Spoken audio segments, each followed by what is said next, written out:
जय हिंद फ्रेंड्स स्वागत है आपका हमारे YouTube channel SK point academy में। तो फ्रेंड्स आज हम RRB ग्रुप डी का साइंस का प्रैक्टिस सेट लेकर आए हैं। आप सभी को पता है कि RRB ग्रुप डी का जो कोर्ट केस था वो 4 नवंबर को सोल्व हो गया है और उसका जो आखिरी फैसला था वो भी आ गया है।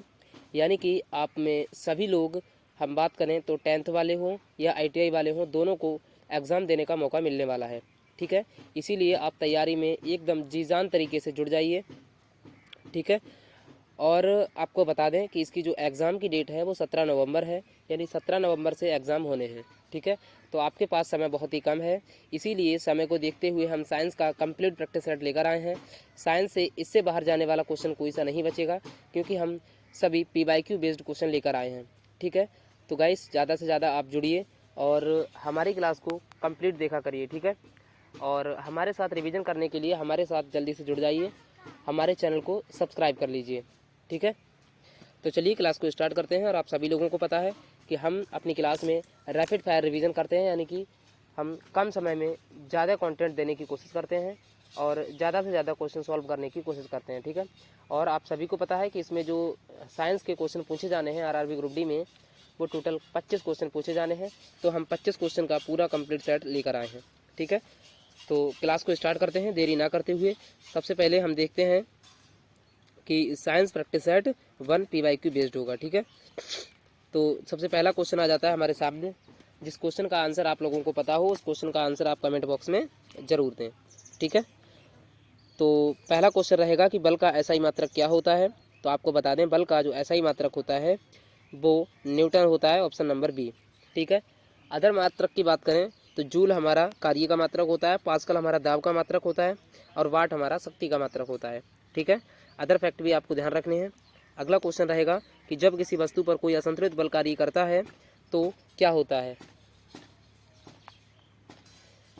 तो आपको बता दें, जब किसी वस्तु पर कोई असंतुलित बल कार्य करता है तो वस्तु की जो गति होती है वो बदल जाती है, यानी option number B right answer होगा। अगला क्वेश्चन है कार्य का SI मात्रक क्या होता है। तो आपको अभी बताया है पिछले क्वेश्चन में, कार्य का SI मात्रक जूल होता है, यानी ऑप्शन नंबर बी। न्यूटन हमारा बल का मात्रक होता है, वाट हमारा शक्ति का मात्रक होता है, डाइन भी हमारा किसका होता है, डाइन हमारा बल का मात्रक ही होता है। ठीक है, चलिए आगे बढ़ते हैं। अगला क्वेश्चन है ऊर्जा संरक्षण का नियम किस पर लागू होता है। तो ऊर्जा संरक्षण का जो नियम होता है ये सभी प्राणियों पर लागू होता है, option number C right answer होगा। ठीक है, अगला क्वेश्चन है प्रकाश का परावर्तन किस नियम का पालन करता है। तो देखिए, जो प्रकाश का परावर्तन है ये दोनों नियमों पर लागू होता है। ठीक है, यानी option number C right answer होगा। अगला क्वेश्चन है कि क्वेश्चन नंबर 6, ध्वनि का वेग सर्वाधिक किस में होता है। तो ध्वनि का वेग जो होता है वो सबसे अधिक होता है सॉलिड में, और उससे कम होता है लिक्विड में, और उससे कम होता है किसमें, गैस में। ठीक है, तो ये बात आपको ध्यान रखनी है। तो इस क्वेश्चन का राइट आंसर हो जाएगा ऑप्शन नंबर सी। ठीक है, अगला क्वेश्चन है कि बल्ब का फिलामेंट किस धातु से बना होता है। तो आपको बता दें, जो बल्ब का फिलामेंट है ये हमारा टंगस्टन धातु से बना होता है, यानी option number D right answer होगा। ठीक है, अगला क्वेश्चन है विद्युत धारा का SI मात्रक क्या होता है। तो विद्युत धारा का SI मात्रक एम्पियर होता है, option number C right answer होगा। और वोल्ट हमारा किसका मात्रक होता है, विद्युत विभव का होता है। ओम हमारा किसका मात्रक होता है। तो ओम हमारा जो होता है प्रतिरोध का मात्रक होता है। कूलाम हमारा जो होता है वो आवेश का मात्रक होता है। ठीक है, चलिए आगे बढ़ते हैं। 1 हॉर्स पावर बराबर कितना होता है। तो 1 हॉर्स पावर बराबर जो होता है वो 746 वाट होता है, 746 वाट होता है।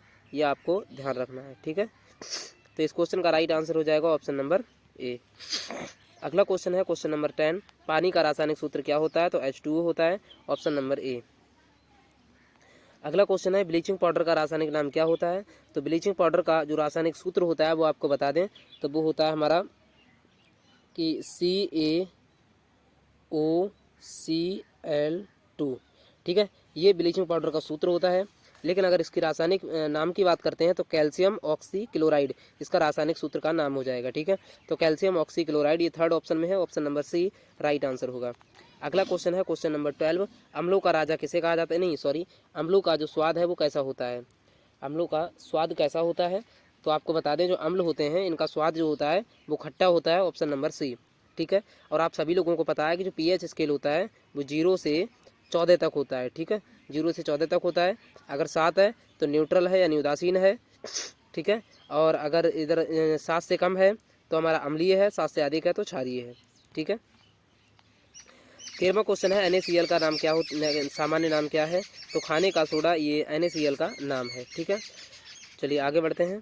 अगला क्वेश्चन है लाल भूरी गैस कौन सी होती है? तो लाल भूरी गैस जो होती है वो NO2 होती है, ठीक है, नाइट्रोजन डाइऑक्साइड होती है। आगे बढ़ते हैं। 15वां क्वेश्चन है H2SO4 को क्या कहा जाता है? तो H2SO4 जिसे हम सल्फ्यूरिक अम्ल कहते हैं, तो इसे हम अम्लों का राजा भी बोलते हैं, ठीक है। तो H2SO4 अम्लों का राजा यानी option number A right answer होगा, ठीक है। अगला क्वेश्चन देखते हैं, क्वेश्चन नंबर 16। बेकिंग सोडा का रासायनिक सूत्र क्या होता है? तो बेकिंग सोडा का जो रासायनिक सूत्र होता है वो NaHCO3 होता है, यानी कि सोडियम बाई कार्बोनेट, इसका रासायनिक नाम है सोडियम बाई कार्बोनेट, ठीक है। अगला क्वेश्चन है क्वेश्चन नंबर 17। कार्बन का अधिकतम संयोजकता मान कितना होता है?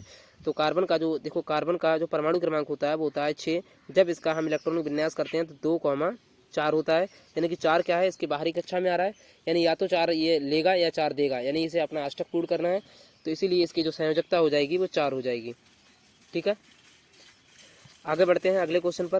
क्वेश्चन नंबर 18 है पाचन की क्रिया कहाँ से शुरू होती है? तो मुख से हो जाती है, यानी ऑप्शन नंबर बी, ठीक है। अगला क्वेश्चन है कि रक्त में ऑक्सीजन ले जाने वाला घटक कौन सा होता है? तो रक्त में ऑक्सीजन ले जाने वाला घटक जो होता है वो RBC होता है, यानी ऑप्शन नंबर ए, ठीक है। अगला क्वेश्चन है क्वेश्चन नंबर 20। कोशिका का नियंत्रण केंद्र क्या कहलाता है? तो कोशिका का जो नियंत्रण केंद्र होता है वो होता है न्यूक्लियस, जिसे हम नाभिक बोलते हैं, यानी ऑप्शन नंबर बी। अगला क्वेश्चन है 21। मानव शरीर में विटामिन डी की कमी से कौन सा रोग होता है? तो विटामिन डी की कमी से आपको बता दें रिकेट्स हो जाता है, यानी option number C. Beriberi रोग विटामिन बी की कमी से होता है, स्कर्वी रोग विटामिन सी की कमी से होता है, ठीक है। और विटामिन अगर नाइट ब्लाइंडनेस की बात करें तो विटामिन B2 की कमी से नाइट ब्लाइंडनेस हो जाती है। अगला क्वेश्चन है 22 क्वेश्चन है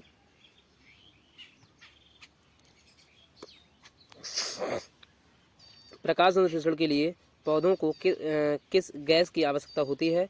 तो आपको पता है जब फोटोसिंथेसिस क्रिया होती है तो पौधों के लिए कार्बन डाइऑक्साइड की ज़रूरत पड़ती है, यानी CO2 गैस की आवश्यकता होती है, ठीक है। आगे बढ़ते हैं अगले क्वेश्चन पर।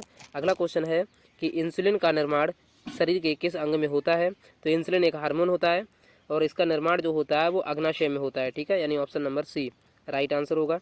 24वां क्वेश्चन है मनुष्य के हृदय में कितने चैम्बर होते हैं, यानी कितने कक्ष होते हैं? तो आपको बता दें मनुष्य के हृदय में कक्ष की अगर बात करें तो 4 होते हैं, यानी ऑप्शन नंबर सी। अगला क्वेश्चन और लास्ट क्वेश्चन है शरीर में रक्त का शुद्धिकरण कहाँ होता है? तो आपको बता दें शरीर में जो रक्त का शुद्धिकरण होता है वो गुर्दों में होता है, जिसे हम किडनी बोलते हैं, ठीक है। तो गाइस इस तरीके से हमने टॉप 25 क्वेश्चन कंप्लीट कर लिए हैं। आज का प्रैक्टिस सेट हमने कंप्लीट कर लिया है।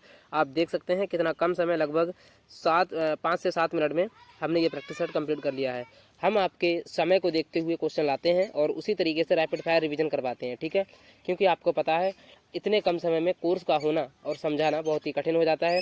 इसीलिए हम आपको केवल एग्ज़ाम ओरिएंटेड कंटेंट लेके आते हैं ताकि आप अपना रिवीजन कम समय में ज़्यादा से ज़्यादा कर सकें, ठीक है। तो भाई मिलते हैं अगली वीडियो में, आज के लिए इतना ही, धन्यवाद।